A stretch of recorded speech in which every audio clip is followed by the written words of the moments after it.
Buen día, Víctor Hugo. Bueno, quería retomar el tema de la corrupción que analizaste con tanta claridad junto a Cintia esta mañana. Bueno, comenzamos la semana, ¿no? Con las denuncias de sobreprecio del Ministerio de Desarrollo, bien. Los medios de la derecha se hicieron una panzada.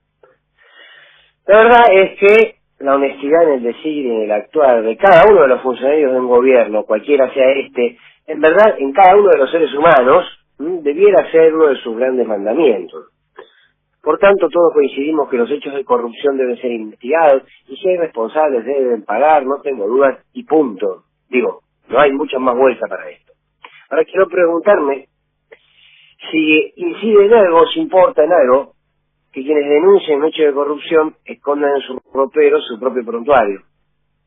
Quiero preguntarme qué pasa cuando la denuncia de corrupción es motivada por la posibilidad de daño que ésta genera sobre el denunciado que por el real interés de querer construir un país honesto. Porque esto es realmente lo que vivimos. Si ir más lejos, ayer, Laura Alonso, todos la recordamos, ¿no? La titular de la Oficina Anticorrupción, la ex titular, escribió en su Twitter: todos se olvidaron de la Oficina Anticorrupción, ¿no? Imagino que ya abrió de oficio una investigación por el caso del Ministerio de Desarrollo Social y otro sobre la compra del alcohol en gel en el PAMI. Esto lo escribió Laura Alonso, la que encubrió desde la Oficina Anticorrupción todos y cada uno de los casos de corrupción precisamente de Mauricio Macri y de su gobierno. Esto es el botón de muestra de lo que decías esta mañana, Víctor Hugo, ¿no? La corrupción para la derecha es un caballito de batalla, no es más que esto. El tema es que las Laura Alonso juegan de esta manera porque saben que en esta sociedad la denuncia en sí misma vale más que el hecho de investigar. El rol del denunciante está de antemano siempre mejor visto que el del acusado, a quien ya se lo juzga de inmediato a partir de la tapa de los diarios. La denuncia de corrupción para la derecha es además el mecanismo por el cual sus soldados, sus agentes, llegan a ser candidatos políticos. ¿Vieron? Pregúntenle a Carrió si no. Vos vas a hacer 3 denuncias televisivas de corrupción y sos candidato. El relato del poder acerca de la corrupción es un relato que busca adoctrinar, atomizar y atontar a una humanidad que ciertamente ha sido educada en enamorarse de la denuncia, de la acusación y de la persecución, a quien sea y por el motivo que sea. El se robaron todos, son todos chorros, es un azote que golpea incesantemente sobre la espalda de una democracia frágil como la que tenemos, y la lastima mucho. ¿Cuántos de los que repiten estas frases, estas muletillas pueden argumentar su denuncia? Pocos, ¿eh? El modelo se rasga las vestiduras ante los corruptos o supuestos corruptos para encubrir la corrupción estructural que significa el propio modelo. Así han construido una comunidad que se horroriza más por los bolsos de López que por los vestidos de Roca. Se espanta más por los sobreprecios del Ministerio del Desarrollo que por las 55 cuentas offshore del expresidente. ¿Por qué? Porque consume la lucha contra la corrupción como consume una serie de Netflix. Bien, los casos de corrupción son casos de corrupción y hay que investigarlos todos, ese no es el tema. Pero analizar la política desde los niveles de corrupción es bajarle el precio a la política y es de una pobreza intelectual espasmódica. Les pongo otro ejemplo. Ayer Graciela Fernández Meijide, que forma parte de algo que se llama el Club Político Argentino, hay un club de políticos aquí en Argentina que opinan cada tanto de algo, bueno, Graciela Fernández Meijide criticó con dureza la prisión domiciliaria que la justicia le otorgó a Amado Boudou. La misma Graciela Fernández Meijide, la misma que pidió prisión domiciliaria para Alfredo Astiz.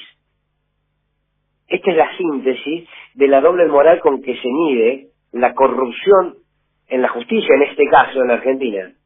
De un lado, un ex vicepresidente democrático, acusado de un delito por corrupción, por un testigo que cobró dinero de un ex ministro de Justicia de la Nación, para condenarlo, y del otro lado, un genocida probado y comprobado. Parece que el genocidio no es corrupción para Mejide.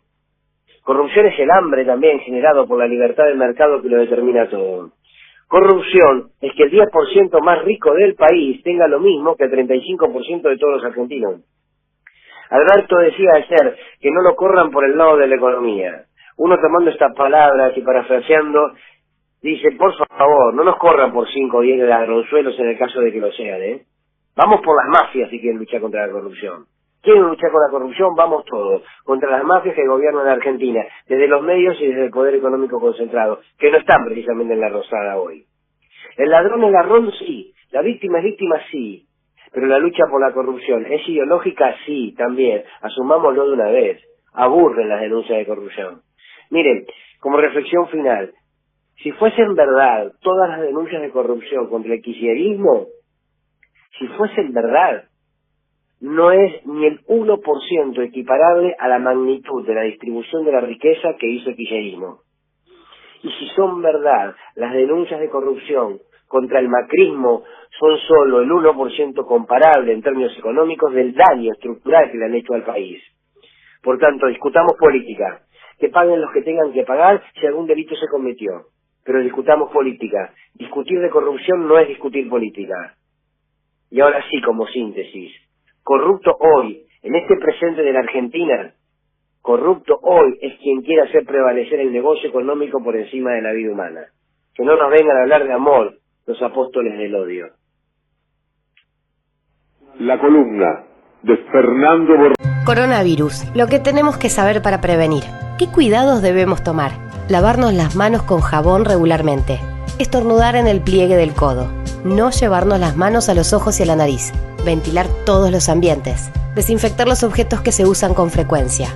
Hablemos de los síntomas. Si tenés fiebre con tos o con dolor de garganta o con dificultad para respirar y estuviste en algún país con circulación del virus o en contacto con algún caso confirmado, no te automediques y consulta inmediatamente al sistema de salud.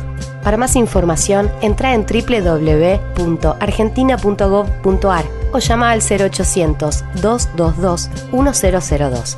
Argentina Unida. Ministerio de Salud. Argentina Presidencia.